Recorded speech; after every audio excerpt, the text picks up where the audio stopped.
Hey, everybody. It is Thursday, June 13th. You're listening to the Mo.news podcast. I'm mo.news. And I'm Jill Wagner. This is the place where we bring you just the facts. And we read all the news and read between the lines so you don't have to.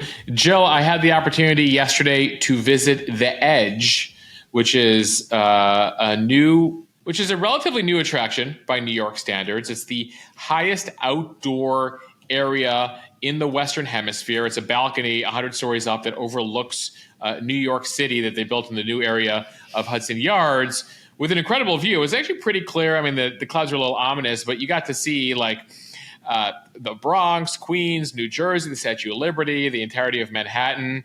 A rare opportunity to be outdoors and have this really kind of bird's eye view of New York. Well, the video that you posted online was very cool. So thanks for taking us with you, Moshe. For some reason, it was making me think of the Shel Silverstein poetry book, Where the Sidewalk Ends. Do you remember that? Did you have that as a kid? We did. Yeah, Shel Silverstein, big in the 80s and 90s.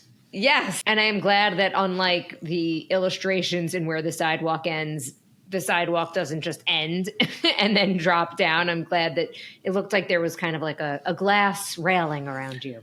Oh, a very tall glass railing, and thankfully it appears to be secure. There's a portion of the balcony that is glass where you look down, where you're standing on glass. They have a similar thing in Chicago at the Sears Tower. We'll always call it the Sears Tower, even though they renamed it Willis Tower years ago, where you can stand on glass. It looked down, actually, a few years ago in Chicago. It cracked.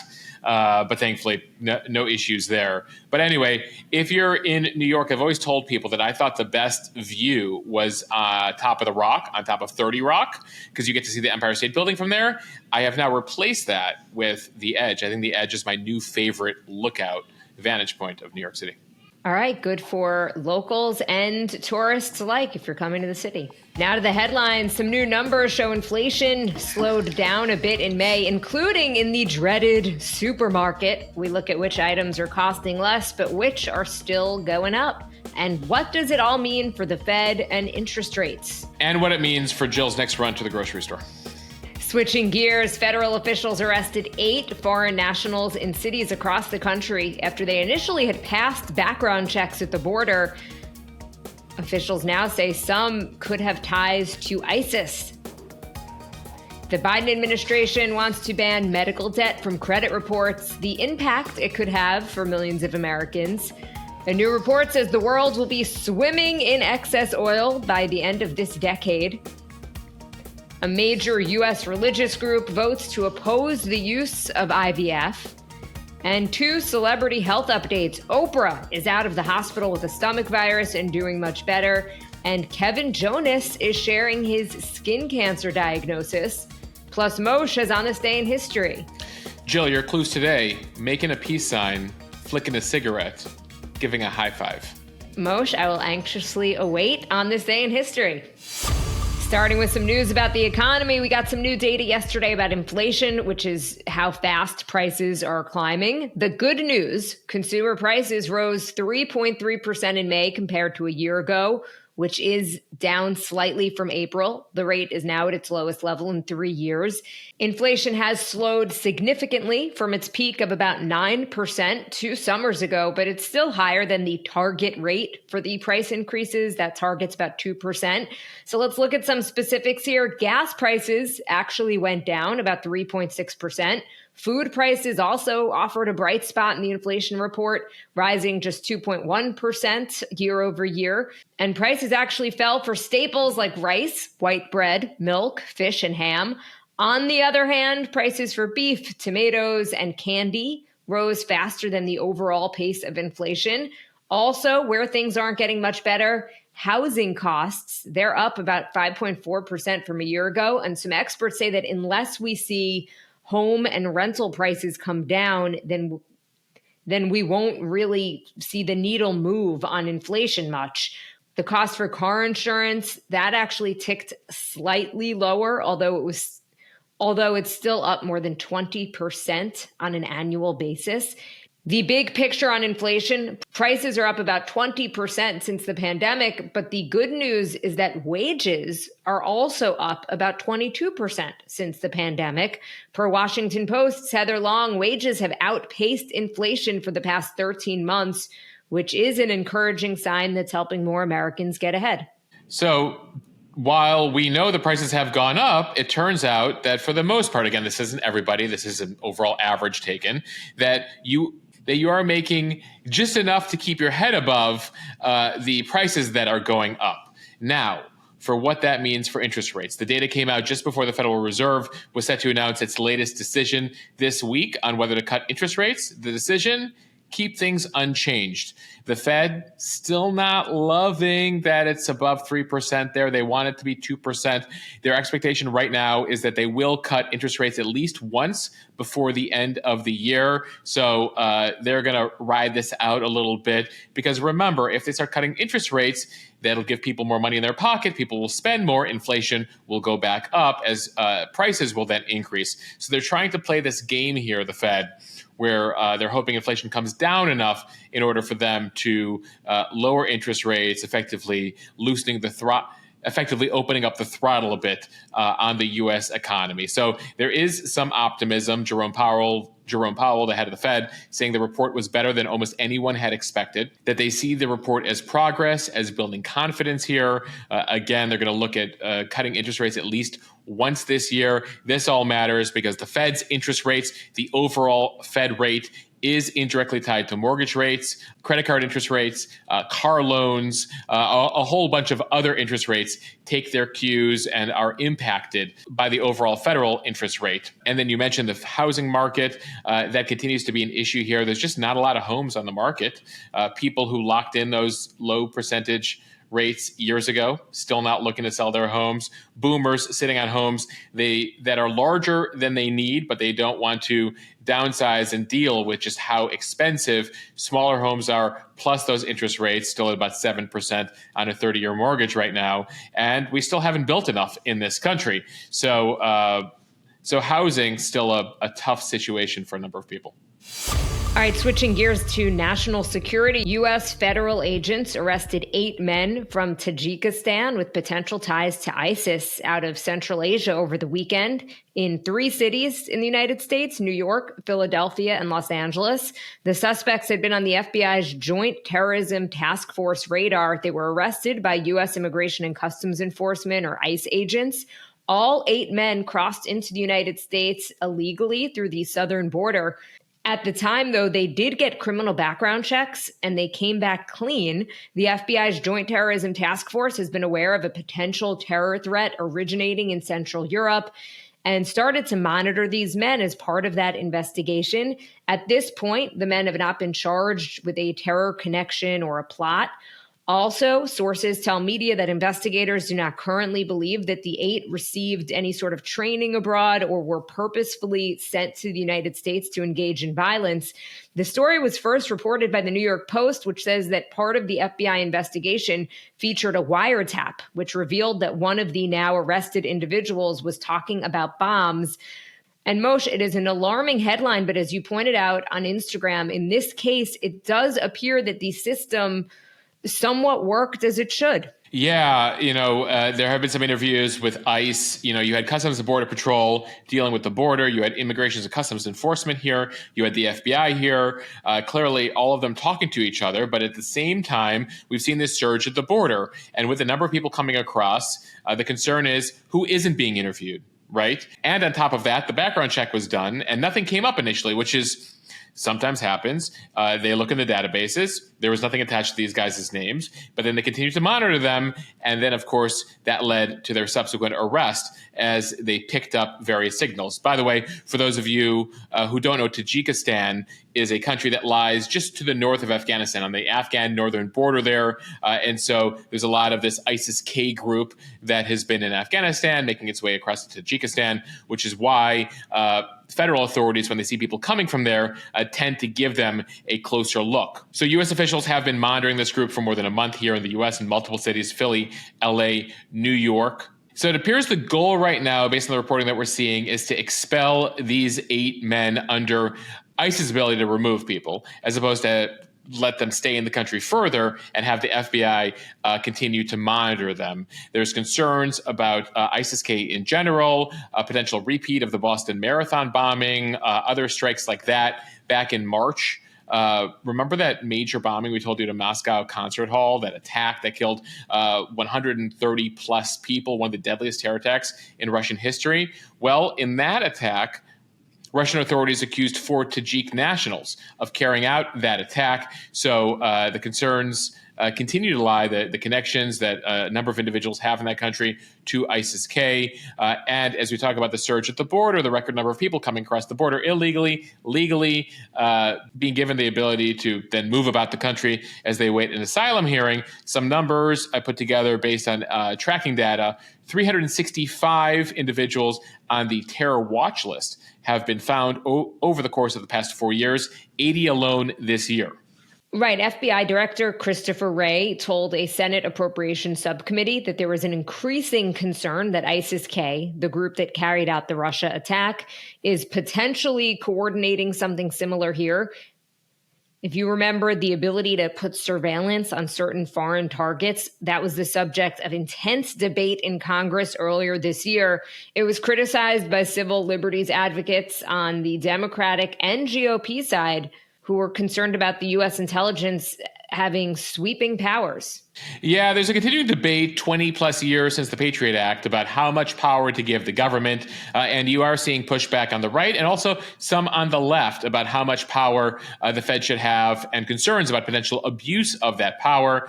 Ultimately, they did pass through a 2-year reauthorization of FISA, the Foreign Intelligence Surveillance Act, that does give federal authorities more power to monitor communications of people in the country with outside the country. Jill, this is a story we're continuing to gather details on as we learn more, and just a larger issue as we continue to talk about the security of the southern border.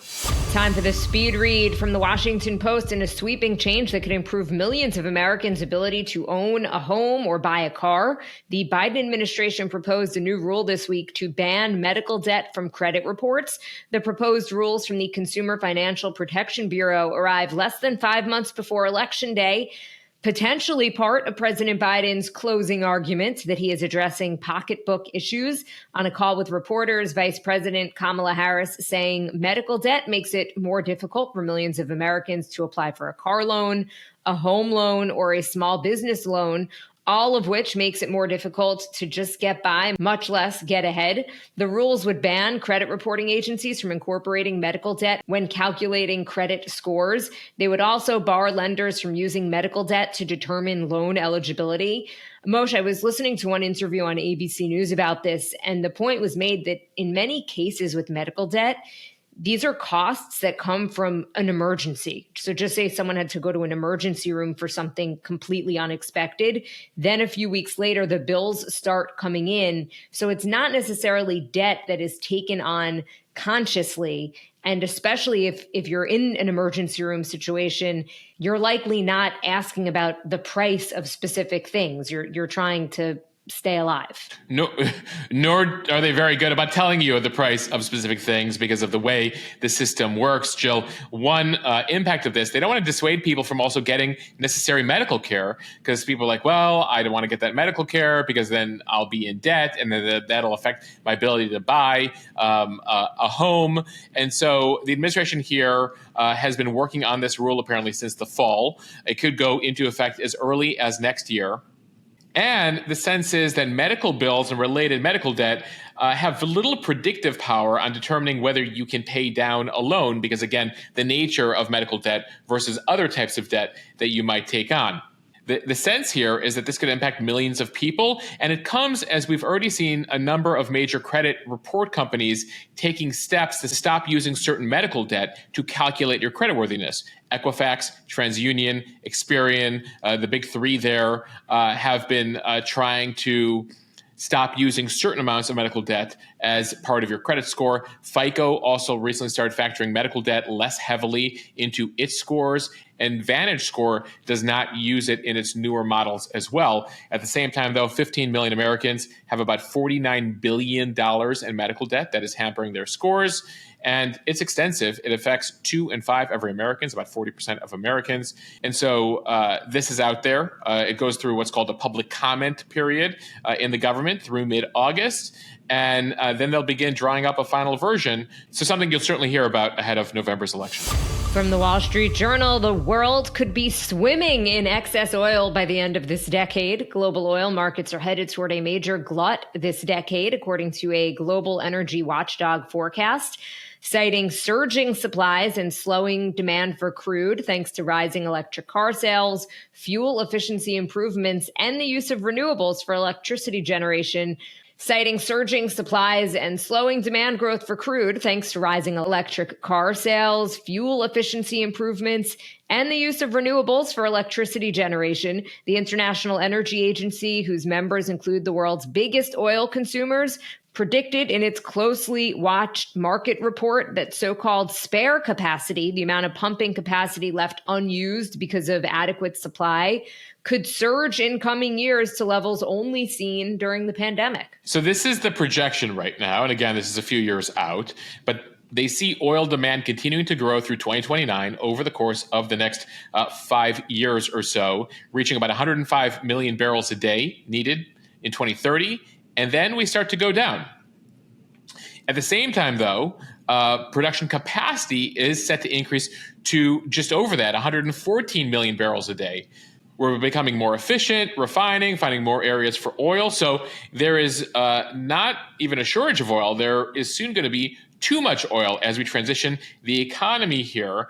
And Jill, that's going to have some really significant impact. You're already seeing the Saudis try to transition their economy. The Russian economy is heavily dependent on oil.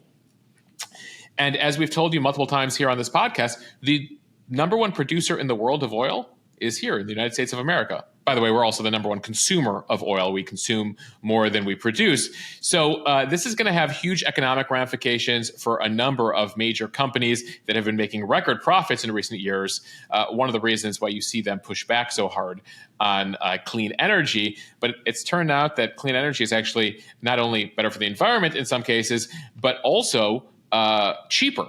And so you've seen places like Texas turn more and more to clean energy. So that's going to be one of the major things we're going to watch here over the coming years. But an interesting projection, basically, we're looking at 2030 as the year when we have more oil than we know what to do with. A major story in religion news that we've been hearing about from several of you, this from the Washington Post. Southern Baptist, the country's largest Protestant denomination, voted on Wednesday to oppose the use of in vitro fertilization. The vote was an indication that ordinary evangelicals are increasingly open to arguments that equate embryos with human life, and that 2 years after the overturning of Roe v. Wade, fetal personhood, as it's called, could be the next front for the anti-abortion movement. More than 10,000 delegates have gathered in Indianapolis for the denomination's annual meeting, which is closely watched as a barometer of evangelical sentiment on a variety of cultural and political issues. The vote on Wednesday was the first time that attendees at the Southern Baptist meeting have addressed the ethics of IVF directly. In 2021, the group passed a resolution declaring unequivocally that abortion is murder. The resolution proposed Wednesday called on Southern Baptists to, quote, reaffirm the unconditional value and right to life of every human being, including those in an embryonic stage, and to only utilize reproductive technologies consistent with that affirmation, especially in the number of embryos generated in the IVF process.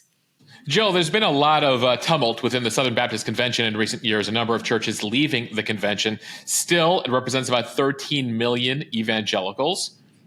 A vast majority of them, we know, already oppose abortion, but this move on IVF is significant here. One of their main issues is that the IVF process often results in the destruction of unused embryos. Now, at the same time, like many rules you hear from your various faiths, whether you're a Catholic, whether you're a Muslim, a Jew, a Southern Baptist, this is not a ban, but a resolution, and it has no binding impacts on families in the Southern Baptist churches who happen to be already pursuing fertility treatments. In fact, the amendment also expresses empathy for couples experiencing infertility and affirms that all children are a gift from God, no matter the circumstances of their conception. Still interesting, Jill, as IVF continually comes up in the headlines, especially in light of the Dobbs decision at the Supreme Court 2 years ago.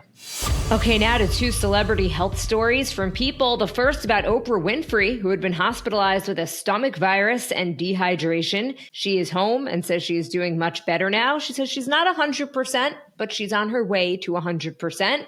She had a stomach virus that also hit 5 people in her household.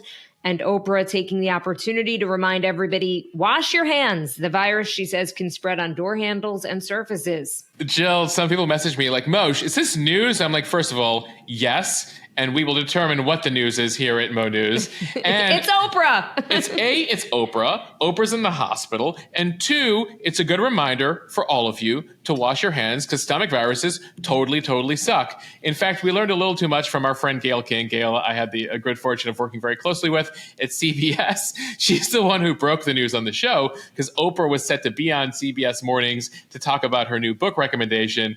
Gayle, in an attempt to explain why Oprah wasn't there, started getting the details about Oprah's condition and how she was feeling and some of the things she was experiencing. Some people thought it was an overshare. So then Gayle posted a video of her apologizing to Oprah, being like, I didn't overshare, did I? Oprah sort of overlooks it, saying she wasn't offended by her longtime friend Gayle there. But again, a reminder via Oprah, wash your hands because there's a nasty stomach flu going around.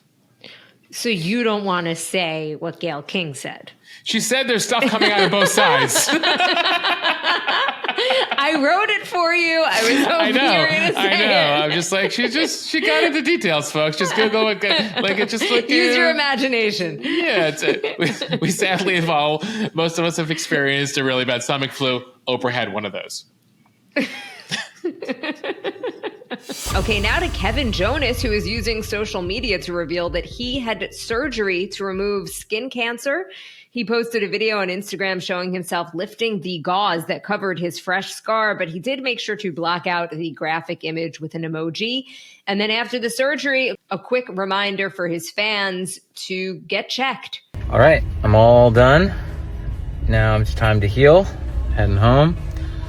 Make sure to get those moles checked, people.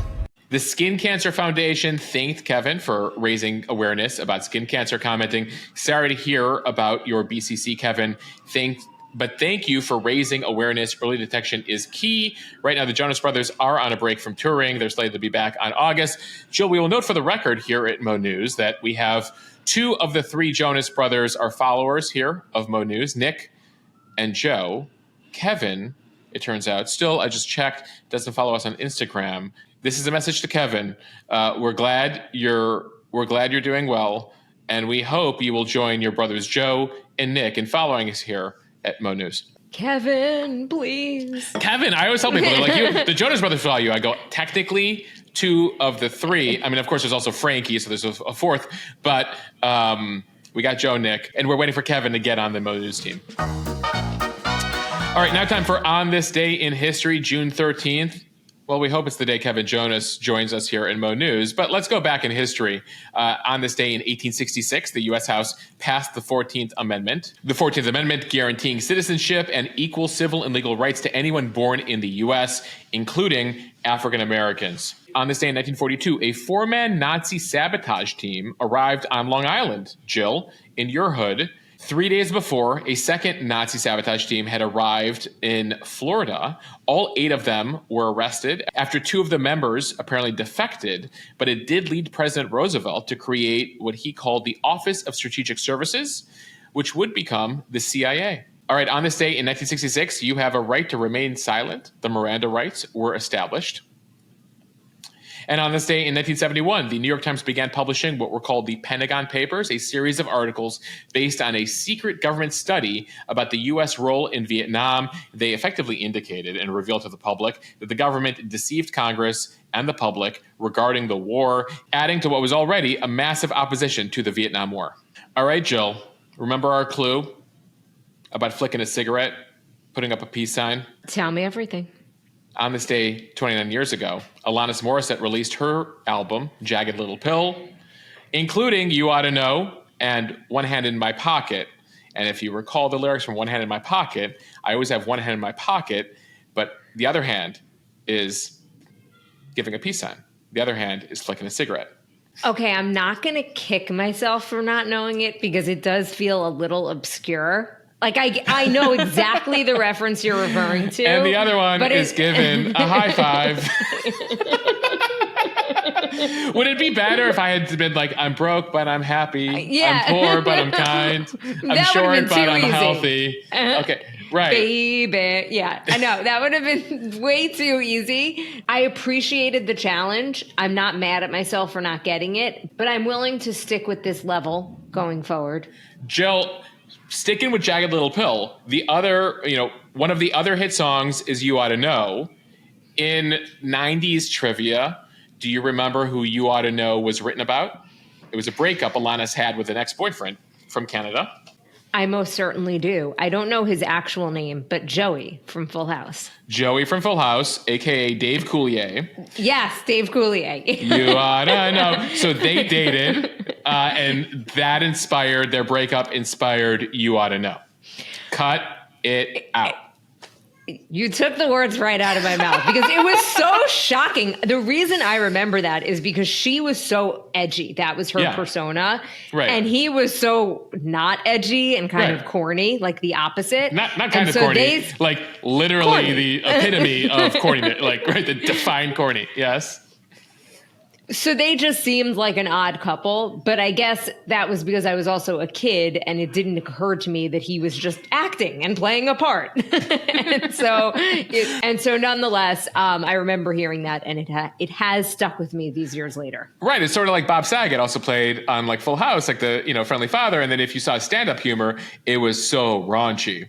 Yeah, I was thinking the same thing. I think that's the definition of just knowing your audience. All right, everyone. Thank you for listening to the Mo News podcast. If you like what you hear, please share this with your friends. It will help us grow. Follow us, subscribe. This way you don't miss an episode. And give us a nice review in the App Store. We'd appreciate it. Yes, a nice review in the App Store. Subscribe to the podcast. Spread the word over there. We have a conversation I just had with Farnoosh Tarabi about all things finance, getting your financial house in order and leading into your fears. I think you guys will find that very helpful. This conversation we had a while. We put up on the premium pod. It's now up on the Mo News interview pod. So if you don't already get the Mo News interview pod, go check that out now. And Jill, I got one more on this day in history for you to end the pod. On this day in history, last year was the first time Alex, your daughter, appeared on the podcast. So this is the 1-year anniversary. Perfect timing, given that today is her moving up ceremony from kindergarten to first grade. Congrats, Alex. This begins year 2 of your co-hosting duties here on the Mo News podcast. All right, bye, everybody.